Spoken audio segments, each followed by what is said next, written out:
There are nights in history that seem to breathe differently. Nights when the world does not sleep easily, when radios hum a little louder, when generals linger a little longer over maps, and when silence itself feels like a warning.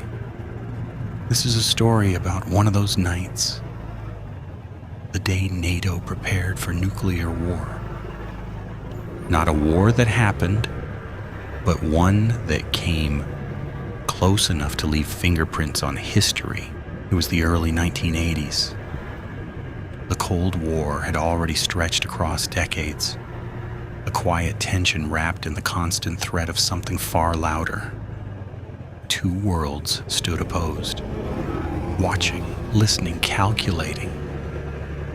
And in between them, a fragile line, drawn not in ink, but in fear. On this particular night, that fear sharpened.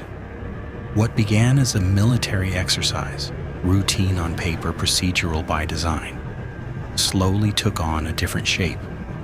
Signals were misread, intentions misunderstood, and somewhere deep within the machinery of global defense, a question began to form. What if this is not a drill? Tonight we'll walk through that moment, not as a list of events, but as something closer, something quieter, a reconstruction of tension, uncertainty, and the human weight behind decisions that could have ended everything. So dim the lights, settle in, and listen closely, because sometimes the most dangerous moments in history are the ones that almost no one remembers. It began, as many dangerous things do, with something ordinary. In November 1983, NATO initiated a command post exercise known as Able Archer 83. On paper, it was routine, one of many simulations designed to test readiness, communication, and the chain of command in the event of escalation. These exercises had been conducted before, refined over years, almost ritualistic in their repetition. But this time, something was different. The world of 1983 was not calm. Relations between the United States and the Soviet Union had hardened. Only weeks earlier, a Korean passenger plane, KAL 007, had been shot down after straying into Soviet airspace. The incident left hundreds dead and tensions burning hotter than they had in years. And beneath that tension, there was suspicion. Deep, lingering, and growing. To NATO, Able Archer was a test. To the Soviet Union, it looked like something else entirely. The exercise simulated a progression from conventional warfare to nuclear release. It included new elements, coded communications, participation from high-level officials, and perhaps most importantly, a realism that hadn't been present in earlier drills. Even the way messages were transmitted had changed, shifting from predictable patterns to something far more authentic. From inside NATO, it felt like improvement. From outside, it looked like preparation. Soviet intelligence had long feared a Western first strike. Not just feared it, but expected it in certain scenarios. There was even a program, Operation Ryan, dedicated to detecting early signs of such an attack. Analysts were trained to look for subtle signals. Unusual troop movements, heightened communication, political shifts. And suddenly, in November 1983, many of those signals seemed to be appearing all at once. Military activity increased. Command structures activated. Encrypted messages moved across channels with urgency. To NATO, this was the exercise unfolding as designed. To Soviet observers, it was something far more troubling, a possible cover, a rehearsal masking the real thing. Inside Soviet command, uncertainty began to spread. Not panic, at least not yet, but a tightening of attention. Reports moved upward. Analysts cross-checked data. Satellite images were reviewed again and again, searching for the confirmation, for patterns that might reveal intent. And then there was the human element, because even in systems built on logic, it is people who interpret the signals, people who carry memory, bias, fear. For the Soviet leadership, those memories were not distant. The Second World War, what they called the Great Patriotic War, was still within living reach. The idea of a surprise attack from the West was not theoretical. It was something that had happened before. And so the question lingered quietly at first. What if this is real? Back within NATO, the exercise continued. Commanders moved through scripted scenarios. Messages were sent, received, acknowledged. The simulation escalated step by step, as it was meant to. Each phase carefully constructed, each response measured. But realism has a cost. The more convincing the exercise became, the harder it was to distinguish it from reality, not just for observers, but for participants as well. In some command centers, there was a subtle shift in atmosphere. Not fear exactly, but awareness. A sense that the stakes, even in simulation, were uncomfortably close to the real thing, because the scenario they were practicing was not abstract. It was nuclear war, and nuclear war is not something that exists easily in the mind. It resists rehearsal. It carries a weight that seeps into even the most controlled environments. Across the Atlantic in Europe, the tension felt sharper still. NATO forces there were closer to the Soviet Union, closer to the front lines of any potential conflict. Bases remained active. Aircraft stood ready. And although Able Archer was a simulation, the infrastructure surrounding it was very real. Fuel was loaded, systems were checked, procedures followed as if the next step might not be scripted. Meanwhile, Soviet forces began to respond. Not openly, not dramatically, but in ways that mattered. Some units were placed on heightened alert. Aircraft were prepared.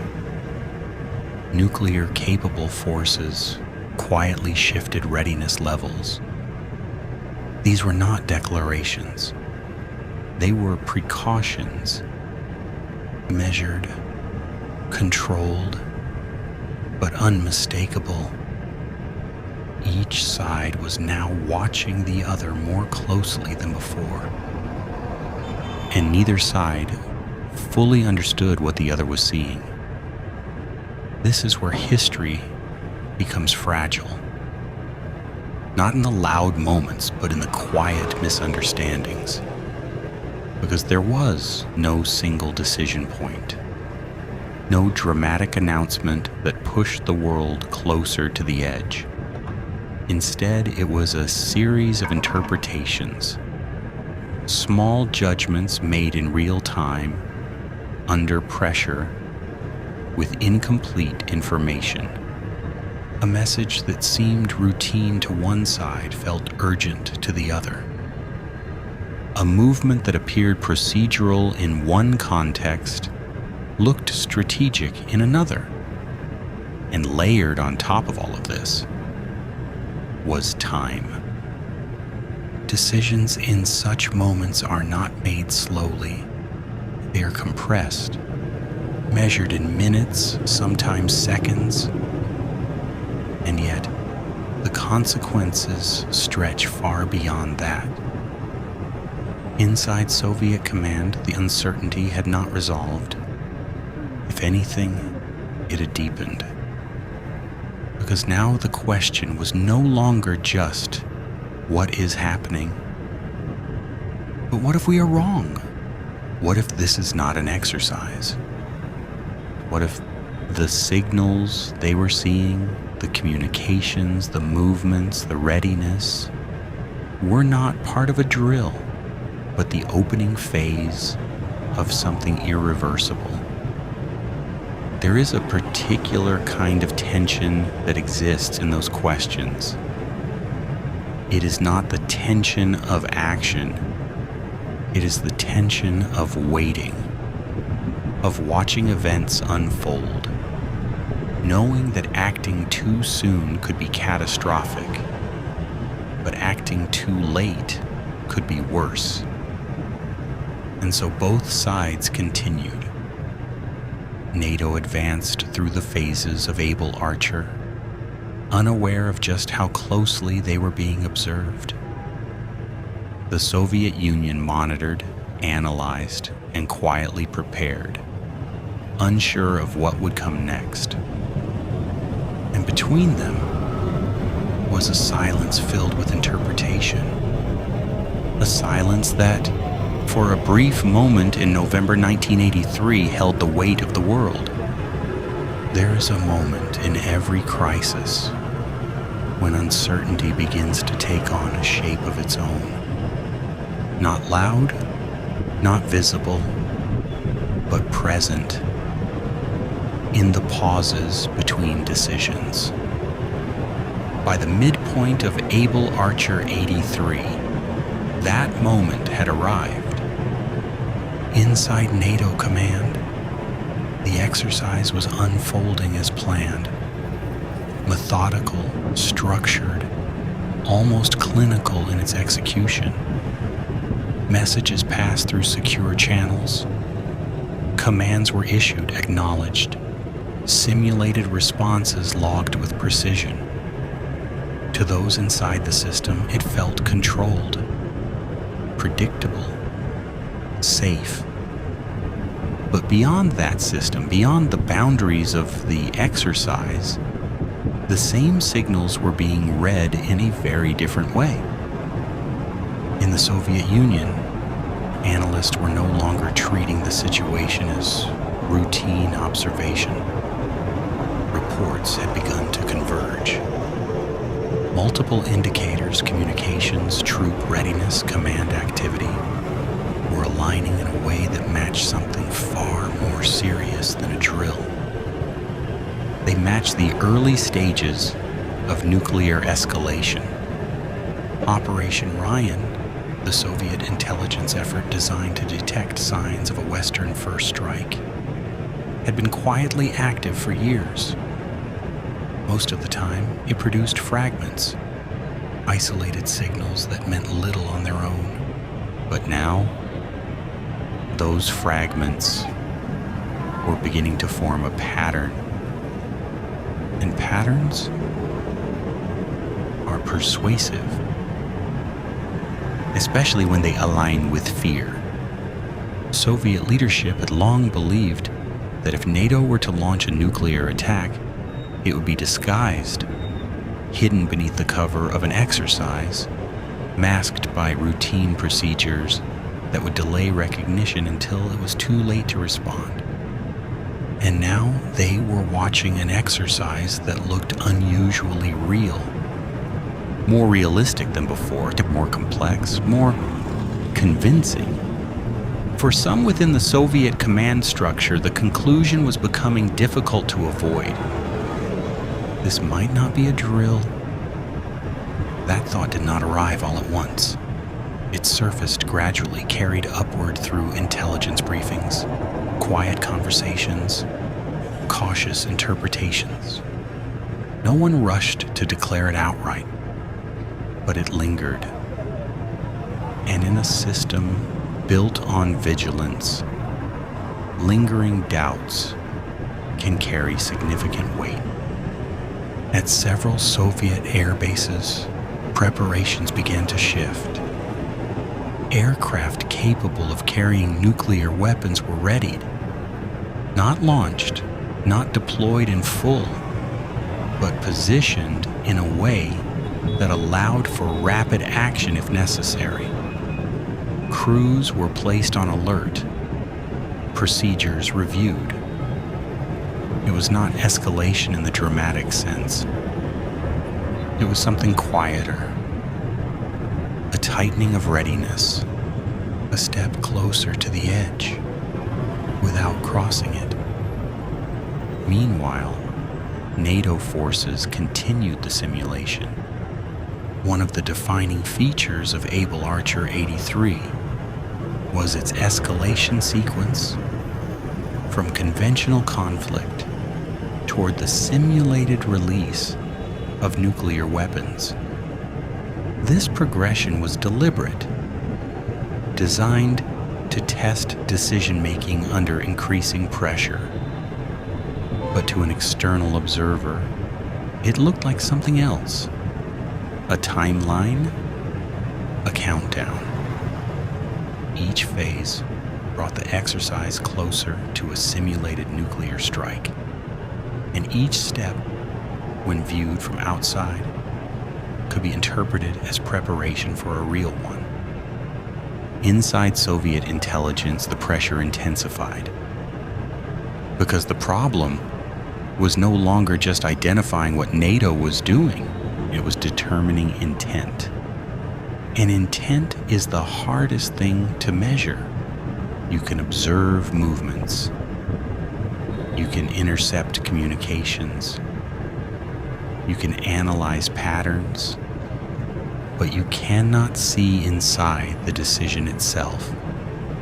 You cannot know with certainty whether the next step is real until it happens. And by then, it may be too late. This is the paradox of nuclear deterrence. It is built on the idea that both sides must be ready to act, but also restrained enough not to. Ready to respond instantly, yet cautious enough to avoid misinterpretation. It requires clarity in a world that often provides none.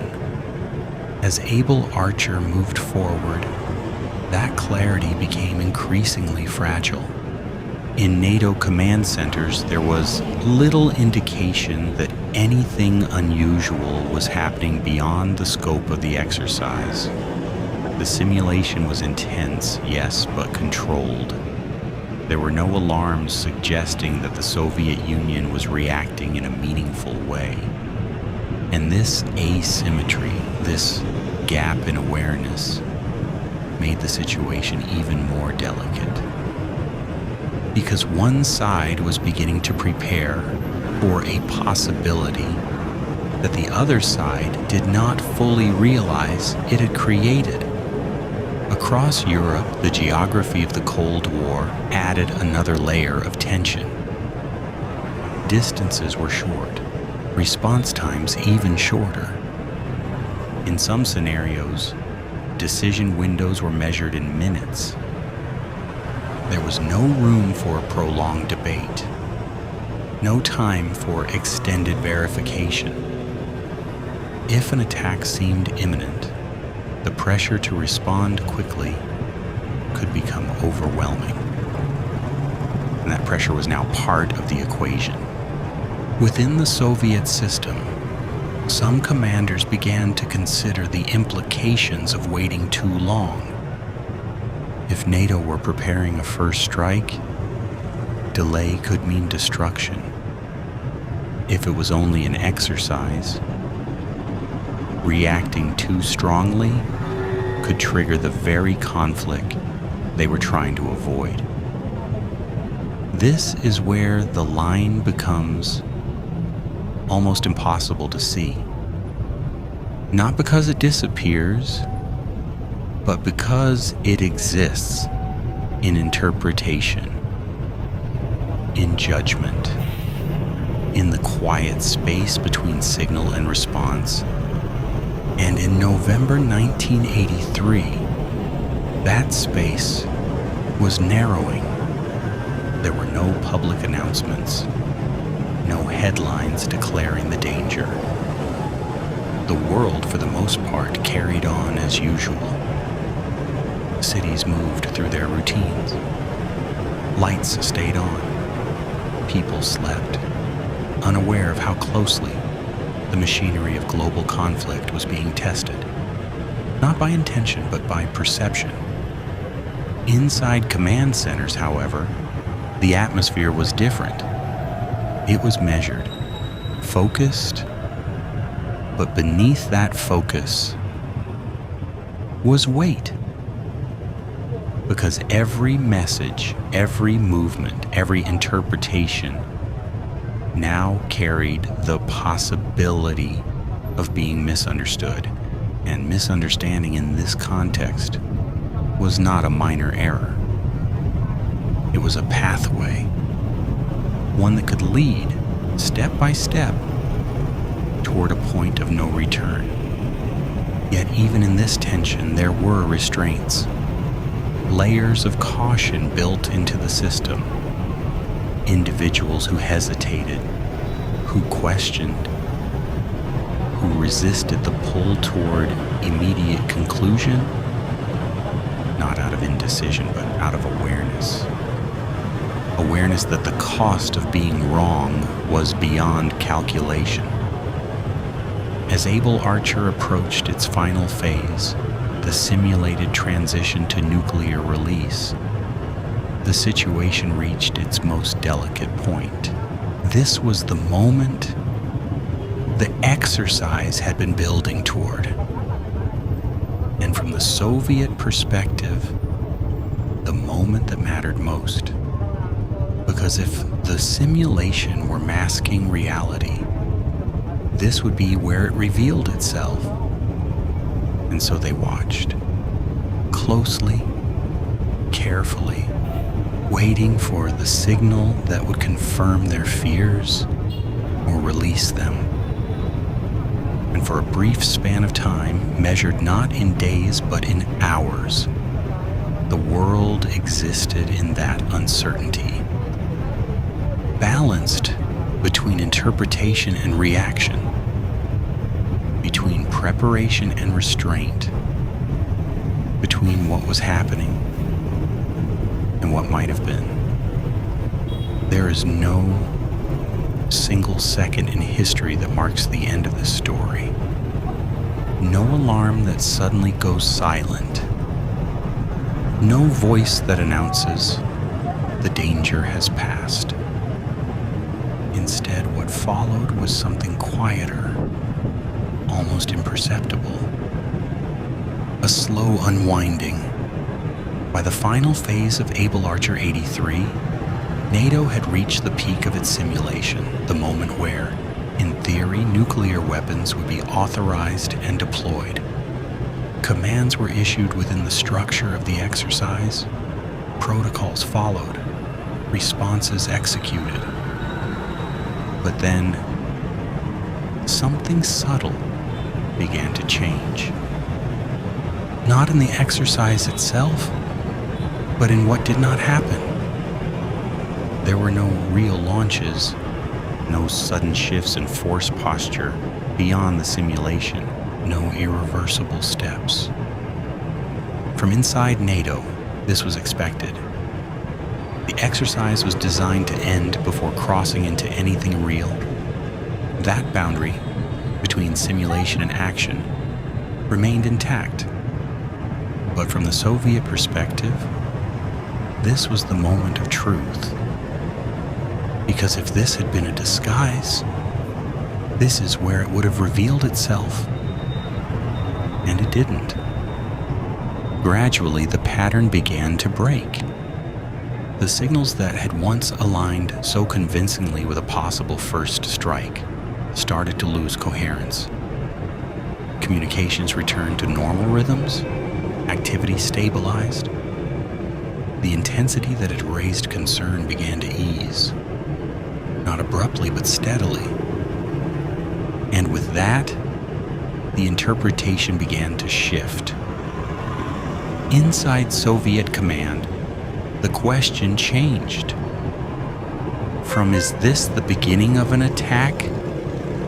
to something quieter but just as heavy. Was this only an exercise? That shift did not bring immediate relief, because uncertainty leaves a residue. Even as the situation de-escalated, there remained a lingering awareness of how close the interpretation had come to something far more dangerous. Aircraft that had been placed on alert were gradually stood down. Readiness levels adjusted. The system slowly returned to its baseline. But something had changed. Not in the visible structures of power, but in the understanding behind them. Because for those who'd watched closely, who had traced the signals and weighed the possibilities, there was now a realization. The margin for error was smaller than they had believed. Far smaller. In the years that followed, fragments of this moment would surface. Documents declassified, testimonies shared, analyses written. Not all at once, and not always with complete clarity, but enough to form a picture. A picture of how close misinterpretation had come to shaping reality. Of how an exercise designed for preparedness had nearly been seen as provocation, and of how restraint, uncertainty, and perhaps a measure of hesitation had prevented escalation. It is tempting in hindsight to search for a single reason why nothing happened, to point to a decision, a policy, a person who stopped the crisis. But history, especially in moments like this, is rarely that simple. There was no single intervention, no dramatic reversal. What prevented escalation was not one action, but many small ones. Moments where individuals chose to question rather than conclude, where systems allowed for delay rather than immediate reaction, where uncertainty, instead of forcing action, created space. Space enough for the moment to pass. Because that is what this was ultimately, a moment. Brief, but significant.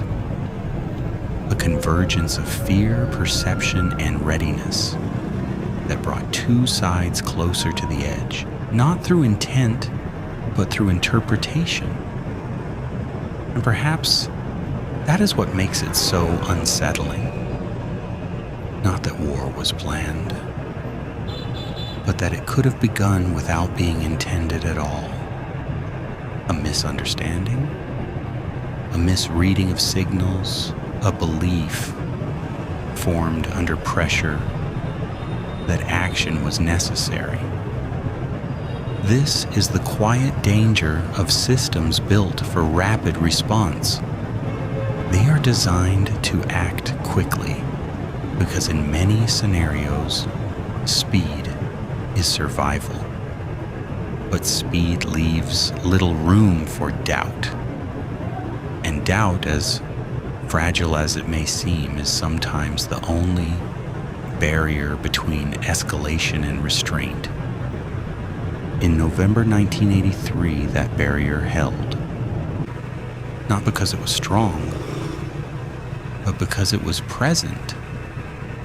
Because someone somewhere within the chain of observation and decision allowed for the possibility that the signals might not mean what they appeared to, allowed for hesitation, for re-evaluation, for waiting, And in that waiting, the world remained intact. There is another detail often overlooked. At the time, almost no one outside these systems knew how close the tension had come. There were no public warnings, no widespread awareness. For most people, those November days passed like any other, ordinary, unremarkable. And yet, behind that ordinary surface, something profound had taken place. A reminder, not loud, not dramatic, but clear, that the stability of the world can depend on interpretation as much as intention, that the line between exercise and action can blur under the weight of fear, and that sometimes the most important events are the ones that leave no visible mark, no explosion, no aftermath, only the quiet knowledge that something could have happened, but didn't. As the Cold War continued, lessons from Able Archer would influence thinking on both sides. Communication channels were reconsidered. Awareness of misinterpretation grew. Not enough to remove the danger entirely, but enough to acknowledge it, enough to understand that in a world of nuclear capability, perception is as powerful as reality. And perhaps that understanding was the most lasting outcome of all, because history does not always announce its turning points. Sometimes it whispers them. And if you listen closely, you can hear it in moments like this. Not in what happened, but in what almost did.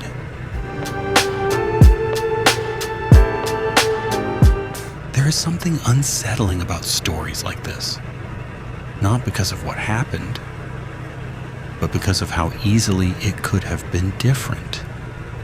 The night Able Archer 83 came to an end, the world did not celebrate. There were no headlines marking the moment, no speeches acknowledging how close uncertainty had come to becoming catastrophe. Life simply continued.